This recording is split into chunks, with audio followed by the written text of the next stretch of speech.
Naisip ni Ruan Yu na may punto ang kanilang kapitan dahil marami-rami na din ang mga grupo na naghahanap kung saan nagtatago ang halimaw sa lugar, at napatanong na lang kung ano ang kakayahan ng kanilang koponan para unang mahanap ang Fallen Corpse King. Sumang-ayon naman sina Yuan Zhu at Huyan sa sinabi ni Ruan Yu at nagsimulang mag-isip kung ano ang meron sa kanila para mahanap ang halimaw kaagad. Kahit tumuon na sa pag-iisip ng kung ano-ano ay halos wala pa din na ideya na pumapasok sa isipan ni Su Wanwan kaya napasabi na lang siya kung aasa na lang ba sila sa swerte. Lumaki na lang ang mga mata ni Jiang Kai na tila may biglang pumasok sa kanyang isipan matapos sabihin ni Su Wanwan ang salitang swerte.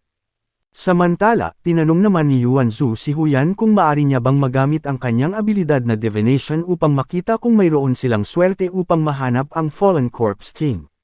Tumugon naman si Huyan sa kanya kung paano niya magagawa ang ganoong mga bagay.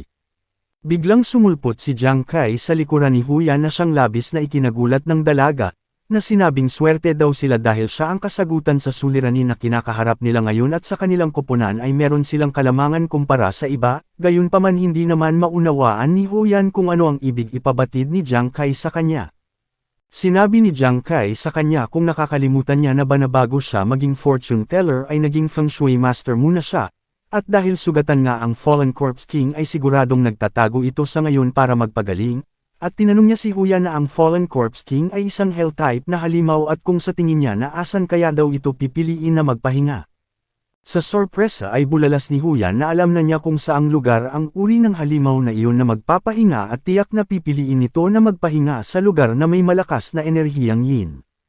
At opinyon naman ni Jiang Kai na ang halimaw ay hindi na kailangan pang maghanap ng pinakamalakas na enerhiyang yin, at dahil ang Fallen Corpse King ay sugatan ay marahil wala na itong lakas upang maghanap ng perpektong lugar. Binigyan niya na din si Huyan ng misyon para alamin kung aling mga lugar sa paligid ng Blazing Flame Ridge na mayroon na matataas na enerhiyang yin, at pagbalik niya pagkatapos ay maari nilang piliin ang mga lugar na iyon. Naintindihan naman ni Huyan ang kanyang mga gagawing misyon, at nagsimula na siyang tumalikod at bago siya umalis at magbigay palm sa kanila ay sinabihan niya ang koponan na magpahinga na muna sila ngayon at dahil espesyalidad niya ang feng shui ay mabuti niyang kalkulahin ang lugar na malamang kung saan nagtatago ang Fallen Corpse King. Nagbigay naman ng masayang ngiti sa mukha nila Jiang Kai, Su Wanwan at Ruan Yu bago umalis si Huyan at magpatuloy na sa kanyang paglalakbay. Habang walang imik na sinubaybayan ni Jiang Kai si Huyan papalayo ay sabay din na malalim siyang napapaisip, nilapitan siya ni Yuan Zhu sa likuran at hinawakan ang balikat ng ating bida. Kaagad naman na nabaling ang atensyon ni Jiang Kai kay Yuan Zhu sa tabi niya. Hindi naman sinasadyang gulatin ni Yuan Zhu si Jiang Kai at gusto niya lang itong tanungin kung bakit seryoso siyang nag-iisip, na halos hindi man lang niya napansin na naglalakad na siya papalapit sa kanya. Habang nanatiling nakaakbay si Yuan Zhu kay Jiang Kai ay pinakinggan niya ang ating bida na sinabing iniisip lang niya kung paano nakuha ni Su Wanwan ang kanyang mga materyales sa pagsulong ng klase sa level 20, at kahit alam niya ang recipe para sa sarili niyang class advancement materials, hindi niya pa rin alam kung paano ito hahanapin ng ating bida. Sinubukang pasiglahin ni Yuan Zhu ang loob ni Jiang Kai dahil alam niya na din naman pala ang mga recipe para sa kanyang advancement at tinanong niya kung ano ang mga materyales iyon at kung iyon ay napakabihira lang ba hanapin. Napatingin si Jiang Kai sa kawalan at sinabi na ang mga materyales ay hindi napakabihira pero may isang bagay lang siya na hindi niya talaga ito maintindihan. Kinuwento niya kay Yuan Zhu ang nangyari sa loob ng underground sa treasure hall ng King Level Fishman Lord. Nakakita siya ng espesyal na level 20 class advancement recipe. At matapos ma-decipher ang kakaibang pagsulat ay ang nakasaad sa scroll recipe ay tubig na walang pinagkukunan, apoy na nag-aapoy sa sarili, tahimik na hangin, walang humpay na lupa, at ang huli ay hindi mahuhulaan na metal. Napakamot na lang sa pisngi si Yuan Zhu na litong-lito at tinanong ang ating bida kung sigurado ba siya na iyon ay isang recipe at hindi isang bugtong. Tumango si Jiang Kai sa kanya na yun lang ang recipe na meron at ang mga nakasulat ay hindi siya pwedeng magkamali pero nalilito lang siya talaga, akala niya ang tubig na walang pinagkukunan ay nangangahulugan bilang ulan, pero paano naman daw ang ibang mga nakasulat. Napaisip na din si Yuan Zhu at dahil nabanggit niya na din naman ito ay sinubukan niyang intindihin ang ibig sabihin ng apoy na nag-aapoy sa sarili at sa tingin niya ang kasagutan ay baka nasa mismong lugar ng Blazing Flame Ridge. Napatanong naman si Jiang Kai sa kung ano ang meron doon. Pinaliwanag ni Yuan Zhu sa kanya ang tungkol sa lugar at narinig niya sa iba na iyon ay sobrang init kahit walang apoy, na parang katulad ng natural na furnace, at tinanong niya si Jiang Kai kung hindi ba kakaiba sa kanya iyon, kaya't napahawak sa ibaba ng kanyang bibig ang ating bida at sa tingin niya ay tama siya. Subalit naudlot ang pag-uusap ng dalawa nang may biglang nagsalita na ibang boses at napalingon kaagad sa likuran nila, na sinabing kung hindi ba naman ito si Jiang Kai na sinuwerte sa Fishman Island at nakakuha ng maraming atensyon na ngayon ay tinatamasa ang kanyang tagumpay. Ang nakakuha ng atensyon nila ay isang grupo na mataas pa ng 20 level pa sa kanila at nagkataon na matagpuan nila ang grupo ni Jiang Kai na talagang napakaliit lang talaga ng mundo. Lumapit at napabulong na lang si Yuan Zhu sa ating bida kung may problema ba siya sa mga ito, at parang naghahanap sila ng gulo. Sinabi ni Jiang Kai sa kanya na may seryosong tingin na hindi pa niya sila nakita dati, ngunit sa paghuhusga sa kanilang mga ekspresyon ay marahil sila ay mula sa pamilya Huang. Habang sa kabilang banda naman sa kabilang grupo ay naglabas sila ng nakakasindak na aura at matatalas na tingin na may halong killing intent, at nang marinig ito ni Yuan Zhu mula sa ating bida na sila ay nagmula sa pamilya Huang ay bigla na lang umumbok ang malaking ugat sa kanyang pisngi at sa galit ay gusto niyang turuan ng leksyon ng grupo na ito. Ngunit pinigilan siya ni Jiang Kai at sinabihan na huwag siyang padalos-dalos dahil sa tingin pa lang ang grupo na iyon ay nasa mataas na level, sapagkat ang kanilang goal ay ang mutated Fallen Corpse King, at hindi ito magandang panahon para makipag-away sila. Lumapit si Jiang Kai sa grupo at nagpakilala at tinanong sila kung ano ang meron at kung ano ang problema. Dahan-dahan naman lumapit sa kanya ang leader ng grupo at sinabi ang mga paratang na pinatay niya ang lahat ng miyembro ng kanyang Falcon 5 team nung dati. At nang maglaon habang busy sila sa kanilang pangangaso para sa King-level Fishman Lord, ay palihim niyang sinalakay at pinatay ang kanilang Young Master Huang Wei. Nilapit niya ang mukha nito sa mukha ng ating bida na may masamang ngiti at sinabing mayroon pala siyang bayag para gawin iyon at nais niya talaga na sigurong mamatay, habang walang imik naman na nakatingin sa kanya si Jiang Kai.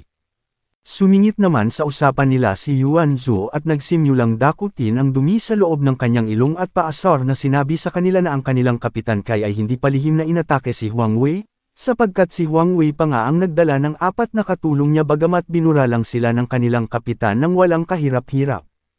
At dahil sa sagot na iyon ni Yuan Zhu ay mas lalo niyang na-trigger ang galit ng isang miyembro na babae sa kabilang grupo. Sinimulan niya atakehin gamit ang armas nito na latigo na hinahampas ang malaking bato patungo kay Yuan Zhu, na sinisigaw na ang lakas niyang tumahol-tahol habang kinakausap ng kanilang kapitan si Jiang Kai. Kaagad na kumilos si Jiang Kai at ginamit ang kanyang pambihirang bilis, at mabilis niyang sinalag at pinasabog ang malaking bato patungo kay Yuan Zhu para protektahan siya. Hindi naman iyon inaasahan ng babae sa kabilang grupo sa ginawang pag-protekte sa kanya ng ating bida. At sa paggawang pag-atake ng babaeng iyon kay Yuan Zhu ay hindi na nga nito napigilan ng ating bida na magalit sa kanila at sinabihan ang mga ito na hindi niya sasabihin na partikular na matapang siya, at pabiro na sinabi na bakit kaya may laging may mga langaw na umaalingaw-ngaw sa paligid niya na medyo nakakainis na daw talaga. Hindi na nga din napigilan ng kapitan nila sa kabilang grupo ang galit at sinimulang kunin at ilabas ang espada nito at dahil sa lakas ng loob niyang sabihan ang kanilang Xuanwu Guild na mga langaw ay orihinal na din naman din niya talagang bibigyan niya silang dalawa na mabilis na kamatayan. At ang buong grupo ay naglalabas ng nakakatakot na aura at murderous intent patungo sa dalawa, at sinabi ng leader na sisiguraduhin niyang mas masahol pa sa kamatayan ang kanilang dadanasan. Inilabas na din ng ating bida ang kanyang mga armas, napagtanto niya na malinaw na nagpasya ang kanilang isip na kumilos ngayon at binabalak na talagang patayin sila kaya naman hindi nila maiiwasan ang labanang ito. Gayunpaman, kaagad na tumungo si Su Wanwan at Ruan Yu sa eksena at tinawag ni Su Wanwan ang leader sa kabilang koponan na si Xu Feixiang at tinanong niya ito kung ano sa tingin niya ang ginagawa niya at gusto ba niya sila talagang kalabanan ngayon dito. Nang pumagitna na si Su Wanwan para pigilan ito ay napagtanto ni Jiang Kai na parang magkakilala yata sila ni Su Wanwan at ng leader sa kabilang panig ng grupo. Laking gulat niya at tinanong ni Xu Feixiang si Su Wanwan kung bakit nasa grupo siya ni Jiang Kai at ang akala niya ay nasa military siya ngayon. Galit namang sinabi ni Su Wanwan sa lalaki na kabilang siya sa grupo ng Vulcan Squad at ang kanyang kapitan ay si Jiang Kai, at kung sisimulan niya ang pag-atake sa kanilang kapitan ay hindi siya tatayo at manunood na lamang, habang si Ruan Yu ay matapang na sumagot din sa kanila na sinasang-ayonan ang sinabi ni Su Wanwan. Kaagad na lumapit ang lalaki na kamiyembro ni Shu Feixiang na binulungan at sinabihan ng kanilang leader na ang nakakatandang kapatid ni Su Wanwan ay nagtatrabaho sa ilalim ni Commander Wei Ying, at ang prioridad nila dapat ang paghahanap ng Fallen Corpse King at mas mabuting huwag na muna silang gumawa ng gulo sa ngayon. Natahimik si Shu Feixiang at pinakalma ang sarili, hindi muna siya nagpadala sa tindi ng galit at nauunawaan niya ang sitwasyon kapag ginawa nila ito. Binalik niya sa loob ng kaluban ang espada at sinabi sa harap ni Jiang Kai na sinuswerte siya ngayong araw dahil hindi nila siya mapapatay sa ngayon at hindi niya lubos na mapagtanto na si Jiang Kai ay ginagamit ang mga babae bilang mga kalasag para lang mabuhay. Tiningnan naman siya ng matindi ng ating bida. Nagsimula ng maglakad paalis ang koponan ni Shu Feixiang at bago pa man makalayo ay inalipusta niya si Jiang Kai na total mahilig siyang maghagis ng mga punyal na ang isang tulad niya ay nababagay lamang na gumamit ng gayong palihim na pag-atake. Lumingon siya sa ating bida na may nakakademonyong ngiti at binantaan na alalahanin niya na sa susunod na magkita sila bago niya patayin si Jiang Kai, hindi lang niya sisirain ang kanyang sandata kundi pati na rin ang pagpuputol ng kanyang mga braso at pagpipira-pirasuhin ito. Nagsusumikap si Jiang Kai na pigilan ang sarili na hindi maunang kumilos na hinding-hindi makakabuti sa grupo niya at sa harap ng kalaban pinanatili na pakalmayan ang sarili sa kabila ng pagbabanta. Nang makalayo na sila ay nagpahayag ang isa sa mga miyembro ni Shu Feixiang na ang grupo ni Jiang Kai ay pulos mga duwag. Sumang-ayon naman ang isa sa kanila na nagtataka kung paano natalo ang Falcon Squad sa mga katulad nila. Gusto na sanang salakayin ni Yuan ang kabilang grupo dahil puro sila kabalbalan, subalit pinigilan siya ng ating bida at sinabihan na hindi ito ang oras para sila ay umaksyon at sa ngayon ay hayaan na muna sila. Lumingon siya kay Su Wanwan upang magtanong para makakalap ng impormasyon tungkol kay Shu Feixiang. Tumugon ang dalaga sa kanya na kaunti lang ang nalalaman niya tungkol kay Shu Feixiang, dahil ay dati itong nakatira sa quarters ng pamilya ng militar, at narinig niya na lumipat siya mula sa martial apprentice patungo sa warrior na mahigit kalahating taon na ang nakalipas.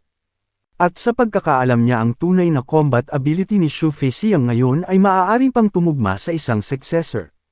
Nagulat ang tatlo nang malaman ito at napasigaw na lang si Ruan Yu at Yuan Zhu at hindi nila lubos inakala na ganoon na pala kalakas ang kalaban nila. Pinaliwanag ni Su Wanwan na ang militar ay nagbibigay ng malaking kahalagahan sa apat na yugto ng karera bago maging ekstraordinaryo. Ang unang yugto ay maging isang warrior na nasa level 1 hanggang level 20. Ang pangalawang yugto naman ay tinatawag na fighter na level 21 hanggang level 40. Ang ikatlong yugto ay tinatawag na successor na nasa level 41 hanggang 60 at ang huling yugto naman ay tinatawag na ancient martial artist na nasa level 61 hanggang level 80. Hindi inasahan ni Jiang Kai na ang lakas ni Shu Feixiang ay kapantay na ng successor. Dagdag pa ni Su Wanwan na si Shu Feixiang ay may magandang relasyon sa magkakapatid na Huang, at paalala pa ni Su Wanwan sa kanya na magdoble ingat dahil ang agility ni Feixiang ay lubhang napakataas.